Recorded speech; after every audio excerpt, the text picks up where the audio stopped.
உலக வங்கி நிதியுதவியுடன் தமிழக அரசால் தமிழகம் முழுவதும் வெவ்வேறு பாசன வேளாண்மை உத்திகளை பயன்படுத்தி விவசாயிகள் அதிக விளைச்சலை பெற வேண்டும் என்ற நோக்கத்தோடு இந்த திட்டம் ஆரம்பிக்கப்பட்டது. இந்த திட்டம் தற்போது முடிவெடும் தருவாயில் இருப்பதால் உலக வங்கியின் மூலம் இதை ஆய்வு செய்து சரியாக இந்த திட்டம் தமிழகத்திலே செயல்படுத்தப்பட்டுள்ளதா என்பதை அறிந்து கொள்வதற்காக நேரடியாக இந்த வயல்வெளிகளுக்கே வந்து நேரடியாக விவசாயிகளை சந்தித்து அவர்களுடைய அனுபவங்களை கேட்டறிந்தார்கள்.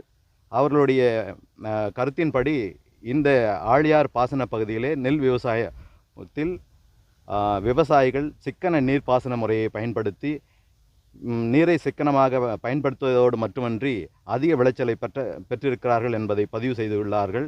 இந்த சிறந்த தொழில்நுட்பங்களை குறித்து அவர் பெருமையுடன் தமிழ்நாடு வேளாண்மை பல்கலைக்கழகம் செயல்படுத்தியுள்ள இந்த திட்டத்தை குறித்து மிகவும் சிறப்பாக அவருடைய கருத்தையும் அவருடைய வாழ்த்துதலையும் நமக்கு தெரிவித்துள்ளார்.